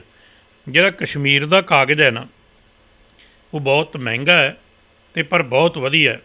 ਗੁਰੂ ਅਰਜਨ ਦੇਵ ਸਾਹਿਬ ਮਹਾਰਾਜ ਨੇ ਉਹ ਕਾਗਜ਼ ਮੰਗਵਾਇਆ, ਕਸ਼ਮੀਰ ਤੋਂ ਕਾਗਜ਼ ਮੰਗਾਇਆ ਗਿਆ, ਜਿਸ 'ਤੇ ਪਹਿਲੀ ਵਾਰੀ ਰੱਬੀ ਬਾਣੀ ਭਾਈ ਗੁਰਦਾਸ ਸਾਹਿਬ ਤੋਂ ਮਹਾਰਾਜ ਗੁਰੂ ਅਰਜਨ ਦੇਵ ਸਾਹਿਬ ਨੇ ਲਿਖਾਈ, ਔਰ ਬੜਾ ਕੀਮਤੀ, ਬੜਾ ਮਹਿੰਗਾ। ਮੇਥੋਂ ਇੱਕ ਬੇਨਤੀ ਕਰਨੀ, ਤੁਹਾਡੇ ਚਰਨਾਂ 'ਚ ਪਿਆਰ ਨਾਲ ਸੁਣਿਓ, ਬੁਰਾ ਨਾ ਬਣਾਇਓ। ਅਸੀਂ ਅੱਜ ਸਾਰਾ ਜਿਹੜਾ ਸਾਡਾ, ਮੈਂ ਸ਼ਬਦ ਵਰਤ ਲਵਾਂ, ਪੰਜਾਬੀ ਦਾ ਸਰਫਾ ਕਹਿ ਲਓ ਜਾਂ ਪੰਜਾਬੀ 'ਚ ਬਚਤ ਕਹਿੰਦੇ ਹੋ, ਅਸੀਂ ਗੁਸਤਾਖੀ ਮਾਫ, ਸੰਪੂਰਨਤਾ ਮਹਾਰਾਜ, ਅਸੀਂ ਬਾਹਰੀ ਖਰਚੇ ਹੋਰ ਸਾਥੋਂ ਜਿੰਨੇ ਕੋਈ ਮਰਜ਼ੀ ਕਰਾ ਲਏ ਅਸੀਂ ਕਰ ਲੈਂਦੇ। ਅਸੀਂ ਹਲਵਾਈ ਕਰਨਾ ਹੋਵੇ ਤਾਂ ਬੰਦਾ ਕਹਿੰਦਾ ਆਪਾਂ ਉਹ ਕਰਨਾ ਜਿਹਦੇ ਵਰਗਾ ਆਪਣੇ ਇਲਾਕੇ 'ਚ ਨਾ ਹੋਵੇ, ਅਤੇ ਜਦੋਂ ਕੀਰਤਨ ਦੀ ਗੱਲ ਹੋਵੇ ਬੰਦਾ ਕਹਿੰਦਾ ਜਿਹਨੂੰ ਮਰਜ਼ੀ ਬੁਲਾ ਲਓ, 2 ਸ਼ਬਦ ਹੀ ਪੜ੍ਹਨੇ, ਲੋਕਾਂ ਨੂੰ ਬਿਠਾਉਣਾ। ਕਥਾ ਦੀ ਗੱਲ ਹੋਵੇ ਤਾਂ ਅਸੀਂ ਪੱਖ ਛੱਡ ਹੀ ਗਏ ਨਾ ਬਿਲਕੁਲ। ਇਹ ਚੈਨਲ ਦੇ ਮਾਧਿਅਮ ਰਾਹੀਂ ਮੈਂ ਤੁਹਾਨੂੰ ਬੇਨਤੀ ਕਰਨਾ, ਯਾਦ ਰੱਖਿਓ, ਇੱਕ ਨੁਕਤਾ ਹੈ, ਵੈਸੇ ਮੈਂ ਅੱਗੇ ਜਾ ਕੇ ਇਹਨੂੰ ਤੁਹਾਨੂੰ ਸਾਂਝਾ ਕਰਨਾ ਹੈ ਵੀ ਇਸ ਗੱਲ ਨੂੰ ਸਮਝੀਏ। ਜਦੋਂ ਇਹ ਪੱਖ ਆਉਂਦਾ ਹੈ ਨਾ, ਫਿਰ ਅਸੀਂ ਬਿਲਕੁਲ ਥੱਲੇ ਉਤਰ ਜਾਂਦੇ ਵੀ ਕੋਈ ਗੱਲ ਨਹੀਂ, ਜਿਹੜਾ ਮਰਜ਼ੀ ਹੋਵੇ। ਅੱਜ ਬੁਲਾਰਾ ਨਿਰਧਾਰਿਤ ਕਰ ਲੱਗੇ, ਅਸੀਂ ਕਦੇ ਨਹੀਂ ਸੋਚਦੇ ਵੀ ਗੁਰੂ ਦੇ ਦਾਇਰੇ ਦੀ ਗੱਲ ਹੋਵੇ, ਪ੍ਰਕਰਨ ਦੀ ਗੱਲ ਹੋਵੇ, ਜਿਸ ਵਿਸ਼ੇ 'ਤੇ ਬੋਲਣਾ ਉਹਦੀ ਡੂੰਘੀ ਸਾਂਝੀ ਜਾਣਕਾਰੀ ਕੋਈ ਕਰੇ, ਉਹਦੇ ਨਾਲ ਸਾਡੇ ਬੱਚਿਆਂ ਤੱਕ ਉਹ ਅਸੀਂ ਕੋਈ ਨੌਲੇਜੇਬਲ ਆਪਣਾ ਸਬਜੈਕਟ ਹੈ ਜਿਹੜਾ ਉਹਦਾ ਅਨਲਿਜ ਕਰੀਏ, ਗੁਰੂ ਰਹਿਮਤ ਕਰੇ। ਫਿਰ ਜਦੋਂ ਕਾਗਜ਼ ਮੰਗਾਇਆ ਗਿਆ ਬਹੁਤ ਕੀਮਤੀ, ਉਹ ਤੋਂ ਬਾਅਦ ਦੂਜਾ ਨੁਕਤਾ, ਪੁਰਾਤਨ ਸਰੂਪ ਜਿਨ੍ਹਾਂ ਨੇ ਦਰਸ਼ਨ ਕੀਤੇ ਨੇ ਨਾ, ਪੁਰਾਤਨ ਸਰੂਪਾਂ 'ਤੇ 2 ਚੀਜ਼ਾਂ ਅੰਕਿਤ ਹੁੰਦੀਆਂ ਸੀ ਸਰੂਪ ਦੀ ਸੰਪੰਨਤਾ ਤੋਂ ਬਾਅਦ। ਇੱਕ ਤਾਂ ਉਹਦੇ ਲਿਖਣ ਦੀ ਤਰੀਕ, ਕਦੋਂ ਲਿਖਿਆ, ਕਦੋਂ ਇਸ ਨੂੰ ਲਿਖ ਕੇ ਪਹੁੰਚੇ। ਦੂਜਾ ਹੁੰਦਾ ਸੀ ਕੁੱਲ ਪੰਨੇ ਕਿੰਨੇ ਆ, ਪੱਤਰੇ ਸ਼ਬਦ ਵਰਤਦੇ ਸਨ। ਪੱਤਰਾ ਸ਼ਬਦ ਮਾੜਾ ਨਹੀਂ ਹੈ, ਗੁਰੂ ਗ੍ਰੰਥ ਸਾਹਿਬ ਦੇ ਸਰੂਪ 'ਤੇ ਭਾਈ ਗੁਰਦਾਸ ਸਾਹਿਬ ਨੇ ਵਰਤਿਆ ਹੋਇਆ। ਪੱਤਰੇ ਦਾ ਮਤਲਬ ਹੁੰਦਾ ਸੀ ਦੋਵਾਂ ਪਾਸਿਆਂ ਤੋਂ ਅੰਗ, ਦੋਵਾਂ ਪਾਸਿਆਂ ਤੋਂ ਪੱਤਰਾ ਸ਼ਬਦ ਸਾਧਦੇ ਸਨ। ਦੂਜਾ ਸ਼ਬਦ ਪੱਤਰੇ ਕਿੰਨੇ ਨੇ। ਤੀਜਾ ਸ਼ਬਦ ਹੁੰਦਾ ਸੀ ਜਿਹੜੇ ਨਾਲ ਲਿਖਿਆ ਜਾ ਰਿਹਾ ਸਰੂਪ, ਇਹ ਜਿਹੜੀ ਸ਼ਾਹੀ ਹੈ ਸਾਧ ਸੰਗਤ ਜੀ, ਇਹ ਕਾਹਦੇ ਨਾਲ ਬਣੀ ਹੈ, ਕਿਉਂਕਿ ਕੱਲ੍ਹ ਨੂੰ ਕੋਈ ਸ਼ਬਦ ਉਸ ਪਾਵਨ ਸਰੂਪ 'ਚੋਂ ਅੰਗ ਮਿਸਿੰਗ ਹੋ ਜੇ, ਜਾਂ ਕੋਈ ਸ਼ਬਦ ਜਿਹੜਾ ਉਹ ਕਿਸੇ ਤਰੀਕੇ ਨਾਲ ਉਹਨੂੰ ਜਿਹੜਾ ਦੁਬਾਰਾ ਲਿਖਣਾ ਪੈ ਜਾਏ, ਕੋਈ ਕਾਰਨ ਬਣ ਜਾਏ, ਤਾਂ ਕੋਈ ਸ਼ਾਹੀ ਉੱਦਾਂ ਦੀ ਤਿਆਰ ਹੋ ਸਕੇ। ਅਤੇ ਫਿਰ ਤੁਸੀਂ ਇਹ ਸਾਰੇ ਬਚਨ ਪੜ੍ਹੋਗੇ। ਮੈਂ ਇੰਨੀ ਕੁ ਬੇਨਤੀ ਕਰਨੀ, ਸੰਪਾਦਨਾ ਪ੍ਰਥਾਏ ਕਾਗਜ਼ ਉੱਥੋਂ ਮੰਗਾਇਆ। ਸਿਆਹੀ ਬਣਾਉਣ ਦੀ ਵਿਧੀ ਲਿਖੀ ਹੁੰਦੀ ਸੀ, ਸਿਰਲੇਖ ਦਿੱਤਾ ਹੁੰਦਾ ਸੀ ਸਿਆਹੀ ਕੀ ਵਿਧੀ, ਤੇ ਤੁਸੀਂ ਜਦੋਂ ਗੁਰੂ ਗ੍ਰੰਥ ਸਾਹਿਬ ਦਾ ਪਹਿਲਾ ਸਰੂਪ ਲਿਖਿਆ ਗਿਆ ਨਾ, ਉਹਦੀ ਛਿਆਈ ਦੀ ਵਿਧੀ ਵਿੱਚ ਲਗਭਗ 12 ਤੋਂ 13 ਚੀਜ਼ਾਂ, ਕਿੱਕਰ ਕੀ ਗੂੰਦ, 1 ਤੋਲਾ ਲਾਜਵਰ ਪਾਵਣਾ, 1 ਤੋਲਾ ਸੋਢਾ ਪਾਵਣਾ, ਤਾਂਬੇ ਕੇ ਬਰਤਨ में ਪਾਵਣਾ, ਸੋਨੇ ਕੀ ਇੱਕ ਪੱਤਰੀ ਰੱਖਣੀ। ਇਹਦੇ ਬਹੁਤ ਕਾਰਨ ਨੇ। ਸੋਨੇ ਦੀ ਪੱਤਰੀ ਨਾਲ ਉਹ ਸ਼ਾਹੀ ਚਮਕਦੀ ਸੀ, ਅਤੇ ਕਦੇ ਵੀ ਉਹ ਗਰਮੀ ਨਾਲ ਵੀ, ਬਰਸਾਤ ਨਾਲ ਵੀ, ਬਰਸਾਤਾਂ ਵਿੱਚ ਵੀ ਉਹ ਪਾਵਨ ਸਰੂਪ ਸੀ ਜਿਹੜੇ, ਉਹ ਕਦੇ ਬਿਰਧ ਨਹੀਂ ਸੀ ਹੁੰਦੇ। ਸ਼ਾਹੀ ਦੀ ਚਮਕ ਕਦੇ ਫਿੱਕੀ ਨਹੀਂ ਸੀ ਪੈਂਦੀ। ਇਸ ਤਰੀਕੇ ਨਾਲ 12 ਚੀਜ਼ਾਂ ਨੇ ਸਮਾਂ ਨਹੀਂ। ਸੋਨੇ ਕੀ ਪੱਤਰੀ ਰੱਖਣੀ, ਕਿੱਕਰ ਦੀ ਗੂੰਦ, 12 ਚੀਜ਼ਾਂ ਮਿਲਾ ਕੇ, ਅਤੇ ਨਾਲ ਸ਼ਬਦ ਇਹ ਵੀ ਲਿਖਿਆ ਹੋਇਆ ਜੀ, याद रखिया दे कि निम के छोटे से इसको 20 दिन रड़कना। 20 दिन, वो 20 दिन ਉਹਨੂੰ ਸਾਧ ਸੰਗਤ ਰੋਜ਼ਾਨਾ ਘੋਟਿਆ ਜਾਂਦਾ ਸੀ। 20 ਦਿਨ ਲੱਗਦੇ ਸੀ ਸ਼ਾਹੀ ਬਣਾਉਣ ਨੂੰ। ਉਦੋਂ ਬਹੁਤੇ ਤੌਰ 'ਤੇ ਸ਼ਾਹੀ ਮੁੱਲ ਨਹੀਂ ਸੀ ਮਿਲਦੀ ਹੁੰਦੀ। ਨਿੰਮ ਦੇ ਘੋਟਣੇ ਨਾਲ, ਜਦੋਂ ਮੈਂ ਪੜ੍ਹਿਆ ਵੀ ਨਿੰਮ ਦੇ ਘੋਟਣੇ ਨਾਲ ਕਾਰਨ ਕੀ ਹੈ, ਉਹਦਾ ਕਾਰਨ ਇਹ ਹੈ, ਜਿਸ ਸ਼ਾਹੀ ਨੂੰ ਨਿੰਮ ਦੇ ਘੋਟਣੇ ਨਾਲ ਰੜਕਿਆ ਹੋਏਗਾ ਨਾ, ਘੋਟਿਆ ਹੋਏਗਾ, ਇੱਦਾਂ ਸ਼ਬਦ ਕਹਿ ਲਓ, ਉਹਨੂੰ ਫਿਰ ਸਿਉਂਕ ਨਹੀਂ ਲੱਗਦੀ। ਜਿਹੜੇ ਉਸ ਸ਼ਾਹੀ ਨਾਲ ਅੰਗ ਲਿਖੇ ਜਾਣਗੇ ਉਹਨੂੰ ਕਦੇ ਸਿਉਂਕ ਨਹੀਂ ਲੱਗੇਗੀ। ਇੱਦਾਂ ਇਹਦੇ ਕਾਰਨ ਸਾਨੇ ਸਾਰੇ। ਸ਼ਾਹੀ ਬਣਾਉਣ ਦੀ ਵਿਧੀ ਵੀ ਲਿਖੀ ਹੁੰਦੀ ਸੀ। ਹੁਣ ਅੰਗਾਂ ਦੀ ਗੱਲ ਹੋ ਗਈ, ਕਾਗਜ਼ ਕਿੱਥੋਂ ਆਇਆ? ਫਿਰ ਇਹ ਤੋਂ ਬਾਅਦ ਪੱਤਰੇ ਲਿਖੇ ਹੁੰਦੇ ਸੀ, ਫਿਰ ਸ਼ਾਹੀ ਕੀ ਵਿਧੀ ਹੋ ਗਈ। ਅਤੇ ਚੌਥਾ ਸਾਧ ਸੰਗਤ ਇੱਕ ਕਲਮ ਨਾਲ ਇੱਕ ਪੱਤਰਾ ਲਿਖਦੇ ਸਨ ਅੰਗ ਨੂੰ ਦੋਵਾਂ ਪਾਸਿਆਂ ਤੋਂ। ਫਿਰ ਉਸ ਕਲਮ ਨੂੰ ਸਾਂਭ ਲਿਆ ਜਾਂਦਾ ਸੀ, ਕਾਰਨ ਲਿਖਦਿਆਂ ਹੋਇਆਂ ਕਲਮ ਘਿਸ ਜਾਂਦੀ ਸੀ। ਅਤੇ ਹੁਣ ਅੰਗ ਹੈ ਜਿਹੜਾ, ਜਿਹੜੇ ਅੱਖਰ ਨੇ ਮਹਾਰਾਜ ਦੀ ਰੱਬੀ ਬਾਣੀ ਦੇ, ਉਹਨਾਂ ਦਾ ਆਕਾਰ ਹੈ ਜਿਹੜਾ, ਉਹ ਮੋਟਾ ਪਤਲਾ ਨਾ ਹੋਵੇ, ਇੱਕੋ ਜਿਹਾ ਰਵੇ। ਤੁਸੀਂ ਪੁਰਾਤਨ ਸਰੂਪਾਂ ਦੇ ਦਰਸ਼ਨ ਕਰੋ। ਅੱਜ ਤਾਂ ਪ੍ਰੈਸਾਂ ਹੈ, ਡਿਜੀਟਲ ਹੋਏ ਬੈਠੇ ਹੋ, ਕਿੰਨੀਆਂ ਮਿਹਨਤਾਂ ਸੀ ਰੱਬੀ ਬਾਣੀ ਲਿਖਦੇ ਹਾਂ। ਮੈਂ ਅੱਗੇ ਵੀ ਬੇਨਤੀ ਕੀਤੀ ਤੁਹਾਨੂੰ, ਮਹਾਰਾਜ ਨੇ ਹੋਰ ਕਾਰਜ ਲਈ ਟਾਈਮ ਕੱਢਿਆ ਅਤੇ ਨਹੀਂ ਕੱਢਿਆ, ਯਾਦ ਰੱਖਿਆ ਤੇ ਪਰ ਗੁਰਬਾਣੀ ਲਈ ਕੱਢਿਆ। ਆਪਣੇ ਪਰਿਵਾਰ ਲਈ ਗੁਰੂ ਨਾਨਕ ਸਾਹਿਬ ਉਦਾਸੀਆਂ ਤੋਂ ਕੁਝ ਨਹੀਂ ਲੈ ਕੇ ਆਏ। ਬਾਬੇ ਨੇ ਇਹ ਨਹੀਂ ਕਿਹਾ ਵੀ ਫਲਾਣੇ ਦੇਸ਼ ਚੱਲੇ, ਇੱਥੋਂ ਫਲਾਨੀ ਚੀਜ਼ ਸਸਤੀ ਮਿਲਦੀ, ਘਰ ਵਾਸਤੇ ਲੈ ਜਾਈਏ। ਫਲਾਨੀ ਚੀਜ਼ ਘਰ ਦੀ ਨੂੰ ਬੜੀ ਪਸੰਦ ਹੈ, ਮਾਤਾ ਨੂੰ ਬੜੀ ਪਸੰਦ ਹੈ, ਭੈਣ ਨੂੰ ਬੜੀ ਪਸੰਦ ਹੈ, ਲੈ ਜਾਈਏ। ਮਰਦਾਨੇ ਨੂੰ ਨਹੀਂ ਕਿਹਾ ਵੀ ਤੇਰੇ ਪਰਿਵਾਰ ਨੂੰ ਕੀ ਚਾਹੀਦਾ ਉਹ ਲੈ ਜਾਈਏ। ਬਾਣੀ ਲਿਆਂਦੀ ਮਨੁੱਖਤਾ ਦੇ ਉਧਾਰ ਲਈ। ਜਿਹੜਾ ਸ਼ਬਦ ਗੁਰੂ ਗੁਰ ਮੇਰਾ ਸੰਗ ਸਦਾ ਹੈ ਨਾਲੇ ਸਿਮਰ ਸਿਮਰ ਤਿਸ ਸਦਾ ਸੰਭਾਲੇ, ਉਹਨੂੰ ਸਾਨੂੰ ਦਾਤ ਦਿੱਤੀ। ਅਤੇ ਅੱਜ ਗੁਰੂ ਅਰਜਨ ਦੇਵ ਸਾਹਿਬ ਨੇ ਵੇਖੋ ਕਲਮਾਂ ਘੜਨ ਦੀ ਡਿਊਟੀ, ਕਲਮ ਘੜਨਾ ਕਿੰਨਾ ਬਰੀਕ ਬਾਣੀ ਦਾ ਵਿਸ਼ਾ ਹੈ ਕਿ ਕਿਸ ਤਰੀਕੇ ਨਾਲ ਉਹ ਕਲਮ ਨੂੰ ਭਾਈ ਬੰਨੋਂ ਘੜਦੇ ਹੋਣਗੇ। ਐਨ ਇੱਕੋ ਜਿਹੀ ਮੋਟਾਈ ਚੌੜਾਈ ਰੱਖਣੀ ਉਹਦੀ ਨਿਭਦੀ। ਫਿਰ ਸ਼ਾਹੀ ਬਣੀ, ਕਲਮਾਂ ਘੜੀਆਂ, ਇੱਕ ਕਲਮ ਨਾਲ ਇੱਕ ਪੱਤਰਾ ਲਿਖਿਆ ਜਾਂਦਾ। ਇਸ ਤਰੀਕੇ ਨਾਲ ਗੱਲ ਸੰਖੇਪ ਕਰ ਲਈ, ਅਗਲੀ ਗੱਲ ਕਰ ਸਕੀਏ। ਮਹਾਰਾਜ ਦਾ ਇਹ ਪਾਵਨ ਸਰੂਪ ਧੰਨ ਗੁਰੂ ਨਾਨਕ ਸਾਹਿਬ ਜੀ ਦੇ ਸ਼ਬਦਾਂ ਤੋਂ ਲੈ ਕੇ ਗੁਰੂ ਅਰਜਨ ਦੇਵ ਸਾਹਿਬ ਤੱਕ ਜ਼ਿਕਰ ਕਰਤਾ ਹੈ। ਅੱਗੇ ਫਿਰ ਭਗਤ ਬਾਣੀ ਹੈ, 775 ਸ਼ਬਦ ਭਗਤ ਬਾਣੀ ਦੇ ਨੇ, 22 ਰਾਗਾਂ 'ਚ ਨੇ।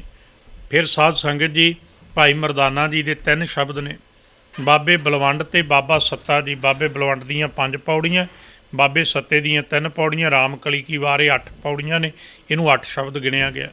123 ਸੋਈਏ ਭੱਟਾਂ ਦੇ ਨੇ। ਇਸ ਤਰੀਕੇ ਨਾਲ ਫਿਰ ਰਾਗਮਾਲਾ ਹੈ। ਇਹ ਪਹਿਲੇ ਸਰੂਪ ਜਿਹੜਾ ਭਾਈ ਗੁਰਦਾਸ ਜੀ ਲਿਖਦੇ ਨੇ, ਉਹਦੀ ਬੇਨਤੀ ਕੀਤੀ ਹੈ। ਜਦੋਂ ਲਿਖਦੇ ਨੇ ਵੀ ਯਾਦ ਰੱਖਿਓ, ਅੰਗ ਲਿਖਿਆ ਜਾਂਦਾ, ਗੱਲ ਦਿਲ ਕਰਦਾ ਹੁੰਦਾ ਇਕੱਲੀ ਗੱਲ ਦਾ ਜ਼ਿਕਰ ਕਰਾਂ, ਪਰ ਇਤਿਹਾਸ ਇਹ ਬੜਾ ਸਮੁੰਦਰ ਹੈ, ਬਹੁਤ ਥਾਵਾਂ 'ਤੇ ਗੱਲ ਕਰਨ ਵਾਲੀ ਹੈ।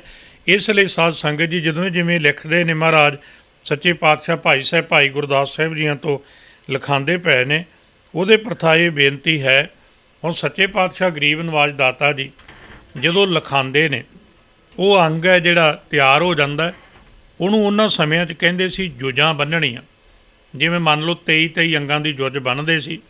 ਸਾਰੀਆਂ ਜੁੱਜਾਂ ਜਿਹੜੇ ਅੰਗ ਲਿਖ ਲਏ ਜਾਂਦੇ ਹੈ, ਜਿੱਥੇ ਉਹ ਕੋਠਾ ਸਾਹਿਬ 'ਚ ਰੱਖੇ ਜਾਂਦੇ ਕੇਰਾਂ, ਉੱਥੇ ਭਾਈ ਗੁਰਦਾਸ ਅਤੇ ਗੁਰੂ ਸਾਹਿਬ ਤੋਂ ਬਿਨਾਂ ਕੋਈ ਨਹੀਂ ਜਾਂਦਾ, ਤਾਂ ਕਿ ਉਹਦੇ ਵਿੱਚ ਕੋਈ ਅੱਗਾ ਪਿੱਛਾ ਇੱਦਾਂ ਕੋਈ ਨਾ ਛੇੜਖਾਨੀ ਕਰ ਸਕੇ।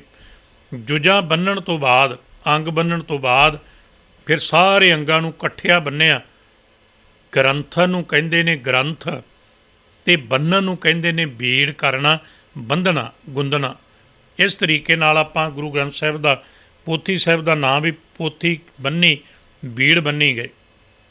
ਖੈਰ ਜਦੋਂ ਸਾਰਾ ਸਰੂਪ ਤਿਆਰ ਹੋ ਗਿਆ, ਅੱਜ ਵੀ ਤੁਸੀਂ उस पवित्र ਸਰੂਪ ਦੇ ਜਦੋਂ ਦਰਸ਼ਨ ਕਰੋਗੇ, मैं बेनती इत्थों नाल थोड़ी जी करनी समय की दोद च पावन ਸਰੂਪ ਦੇ ਪਿੱਛੇ ਲਿਖਿਆ ਮਿਲਦਾ है, भादरों वदी 1 सामत सामत 1661 ये बनता है 1604 ईस्वी सन।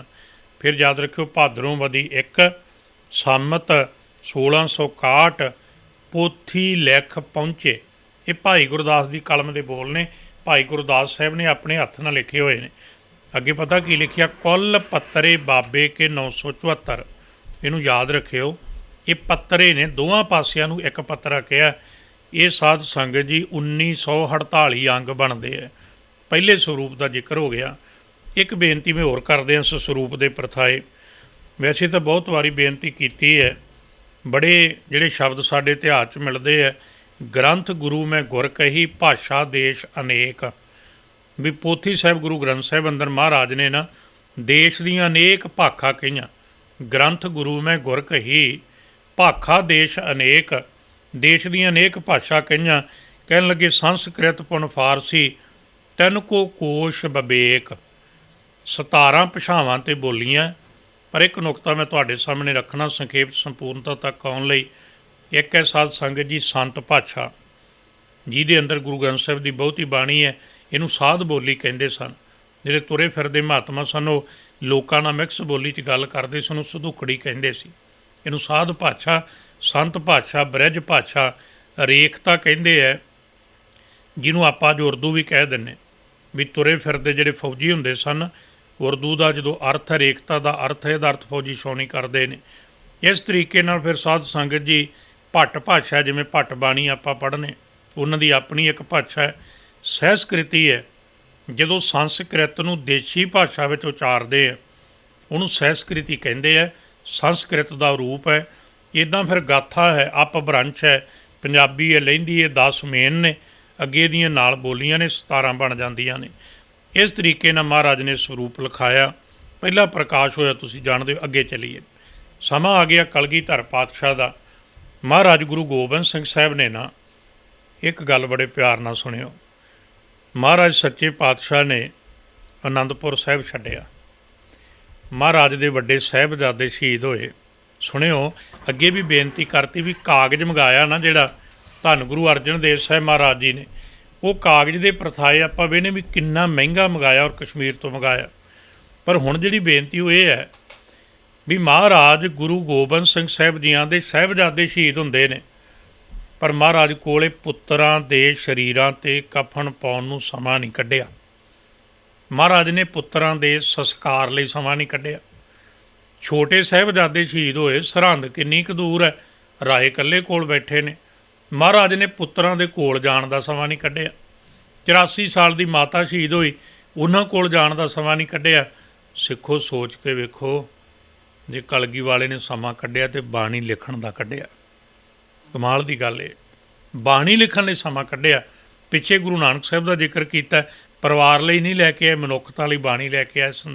पूरे देश का भरमण करके, दूर तक भरमण करके अज फिर कलगीधर पातशाह ने भाई साहब भाई मनी सिंह जी नूं लिखारी ला के तख्त श्री दमदमा साहिब की धरती ते महाराज साहिब जी ने रब्बी बाणी है जिहड़ी लिखाई, भावें उदों तक जिहड़े अनक बीड़ां दे उतारे हो चुके ने। 2 तारे 2 बीड़ा प्रमुख सन। भाई गुरदास साहिब ने जिहड़ा स्वरूप लिखिया नूं करतारपुरी बीड़ कहिंदे आ। दूसरी बीड़ नूं भाई बन्नों की बीड़ कहिंदे ने।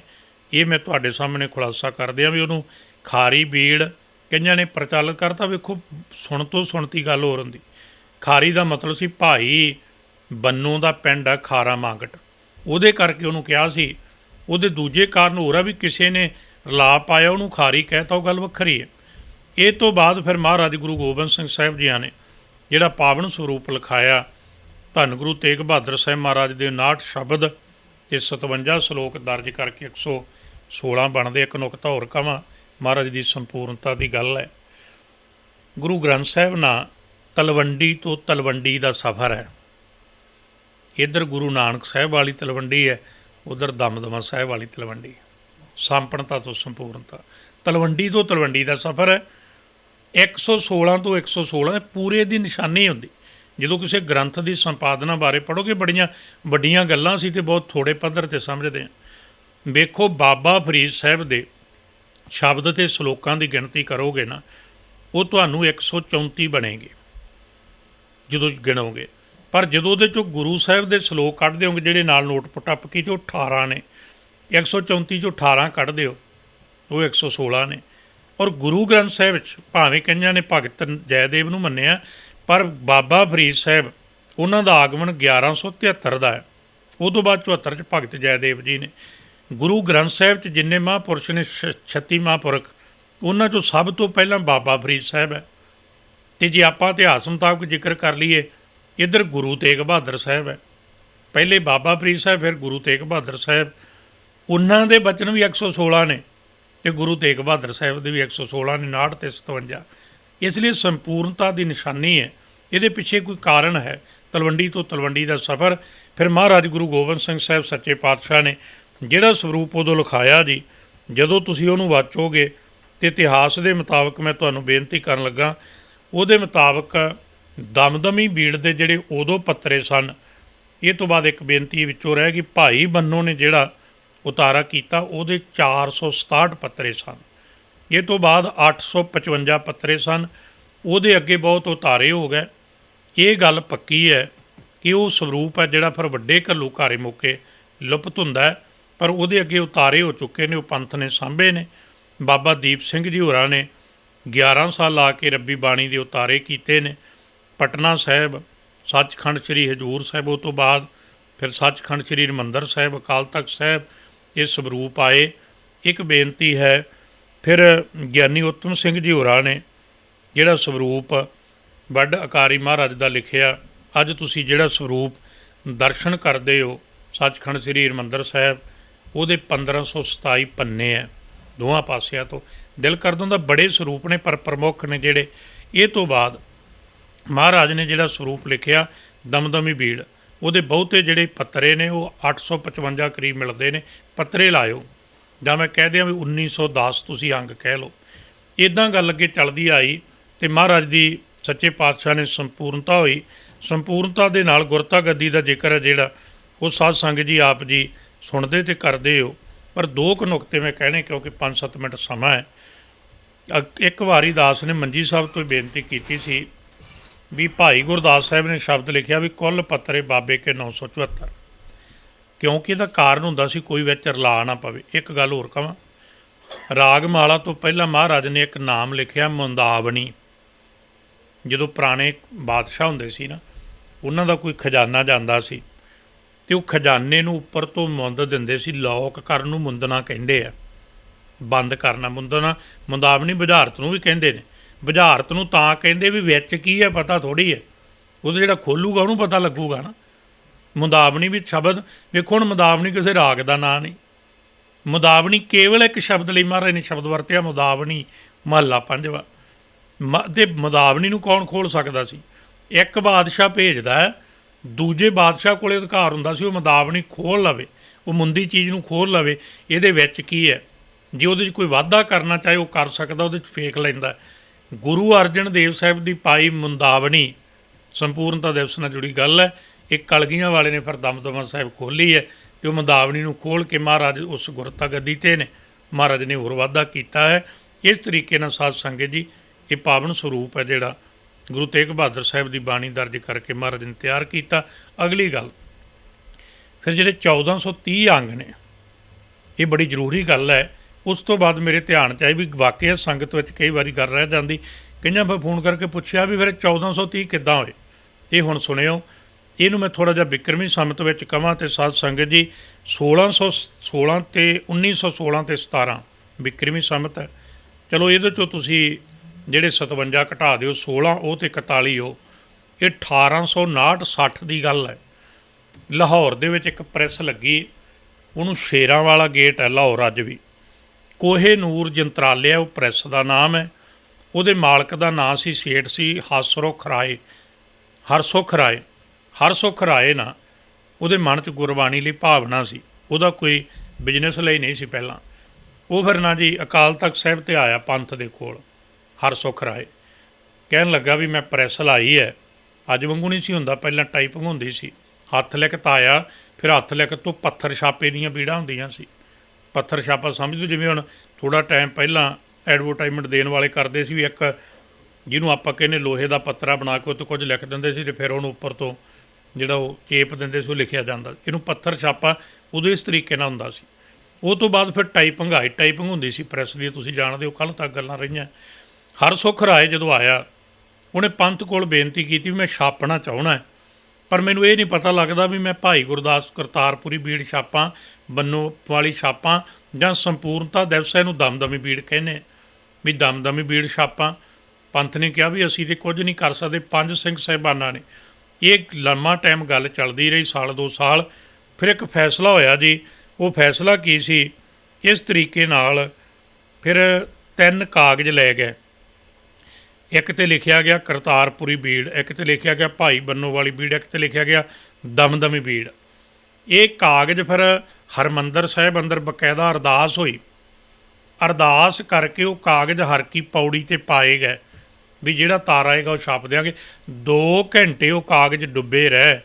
ਕੱਲ੍ਹ ਦੀਆਂ ਗੱਲਾਂ, 1860 ਨੂੰ ਕੋਈ ਬਹੁਤ ਟਾਈਮ ਨਹੀਂ ਹੋ ਗਿਆ, 1860 ਦੀ ਘਟਨਾ। ਉਹ ਡੁੱਬੇ ਰਹੇ ਕਾਗਜ਼, ਜਦੋਂ ਡੁੱਬੇ ਰਹੇ 2 ਘੰਟਿਆਂ ਬਾਅਦ ਇਹ ਕਾਗਜ਼ ਉੱਪਰ ਤਰ ਕੇ ਆਇਆ। ਇੱਕ ਗੁਰਸਿੱਖ ਲਗਿਆ, ਭਰੇ ਹੋਏ ਅਕਾਲ ਤਖਤ ਸਾਹਿਬ ਤੇ ਦੀਵਾਨ ਵਿੱਚ ਉਹ ਕਾਗਜ਼ ਕੱਢਿਆ, ਉਹਦੇ 'ਤੇ ਲਿਖਿਆ ਸੀ ਦਮਦਮੀ ਬੀੜ ਛਾਪੀ ਜਾਵੇ। ਤਾਂ ਫਿਰ ਦਮਦਮੀ ਬੀੜ ਦੇ ਉਤਾਰੇ ਹੁੰਦੇ ਨੇ। ਯਾਦ ਰੱਖਿਓ, ਜਦੋਂ ਵੀ ਪੜ੍ਹੋਗੇ ਉਹ ਤੁਸੀਂ ਇਹ ਪੜ੍ਹੋਗੇ ਵੀ ਉਹਦੇ ਨਾਲ ਇਹ ਸੁਧਾਈ ਹੋਈ ਇਹਦੀ। ਜਦੋਂ ਦਮਦਮੀ ਬੀੜ ਛਾਪੀ ਗਈ, ਹੁਣ ਅਗਲਾ ਜਿਹੜਾ ਜ਼ਿਕਰ ਹੈ ਉਹ ਬੜਾ ਜ਼ਰੂਰੀ ਹੈ 2 ਮਿੰਟਾਂ ਅੰਦਰ। ਜਦੋਂ ਪਹਿਲੀ ਵਾਰੀ ਛਾਪਿਆ ਗਿਆ, ਪਹਿਲੀ ਵਾਰੀ ਜਿਹੜੇ ਛਾਪੇ ਤੇ ਛਾਪੇ ਗਏ ਉਹ 3 ਸੈਂਚੀਆਂ ਸੀ। ਪਹਿਲੀ ਵਾਰੀ ਪੂਰਾ ਸਰੂਪ ਨਹੀਂ ਸੀ, ਉਹ 3 ਸੈਂਚੀਆਂ ਸਨ ਸਾਧ ਸੰਗਤ ਜੀ। ਉਹਦੇ ਅੰਦਰ ਜਿਹੜੀ ਲਿਖਾਈ ਪਹਿਲੀ ਵਾਰੀ ਕੀਤੀ, ਲਿਖਣ ਵਾਲੇ ਦਾ ਨਾਮ ਭਾਈ ਤਾਰਾ ਸਿੰਘ ਸੀ, ਉਹਨਾਂ ਨੇ ਗੁਰਬਾਣੀ ਦੀ ਲਿਖਾਈ ਕੀਤੀ ਪਹਿਲੀ ਵਾਰੀ। ਫਿਰ ਸਾਧ ਸੰਗਤ ਜੀ ਜਿਹੜਾ ਛਾਪਿਆ ਗਿਆ ਸਰੂਪ ਉਹ 3 ਭਾਗਾਂ ਵਿੱਚ। ਉਹ ਤੋਂ ਬਾਅਦ ਫਿਰ ਨਾਲ ਦੀ ਨਾਲ ਜਦੋਂ ਆਪਾਂ ਇਤਿਹਾਸਕ ਸਰੋਤਾਂ ਨੂੰ ਫਰੋਲਾਂਗੇ, ਉਹਦੇ ਅੰਦਰ ਤੋਂ ਸਾਨੂੰ ਇਹ ਸਭ ਕੁਝ ਲੱਭਦਾ ਹੈ ਕਿ ਦਮਦਮੀ ਬੀੜ ਹੈ ਜਿਹੜੀ, ਉਹ ਸਾਧ ਸੰਗਤ ਜੀ ਲਗਭਗ ਇਹ ਆਪਾਂ ਕਹਿ ਸਕਦੇ 1864-65 ਵਿੱਚ ਪਹਿਲੀ ਵਾਰੀ 3 ਸੈਂਚੀਆਂ ਆਈਆਂ। ਇਹ ਤੋਂ ਬਾਅਦ ਸਾਧ ਸੰਗਤ ਜੀ 1300 ਅਤੇ 13 ਜਿਹੜੇ ਅੰਗ ਨੇ, ਹੁਣ ਅੰਗਾਂ ਦੀ ਗੱਲ ਹੈ, ਪੱਤਰੇ ਨਹੀਂ, ਇਹ ਫਿਰ ਛੋਟਾ ਸਰੂਪ ਸੀ। ਪਹਿਲੀ ਵਾਰੀ ਫਿਰ ਯਾਦ ਰੱਖਿਓ 3 ਸੈਂਚੀਆਂ ਬਣੀਆਂ, ਇਹਨਾਂ ਤੋਂ ਹੀ ਮੁੜ ਕੇ ਸ਼ਬਦਾਰਥ ਪੋਥੀਆਂ ਬਣਦੀਆਂ, ਉਚਾਰ ਹੋ ਜਾਂਦੀਆਂ। ਪਰ ਇਹ 3 ਸੈਂਚੀਆਂ ਤੋਂ ਬਾਅਦ ਪਹਿਲੀ ਵਾਰੀ ਛਾਪੇ ਦਾ ਸਰੂਪ ਹੈ ਜਿਹੜਾ ਉਹ ਛਾਪਿਆ ਗਿਆ। ਉਹਦੇ ਅੰਦਰ ਸਾਧ ਸੰਗਤ ਜੀ ਲਗਭਗ ਜਿਹੜੇ ਆਪਾਂ ਕਹਿੰਦੇ ਵੀ 1313 ਜਿਹੜੇ ਅੰਗ ਨੇ।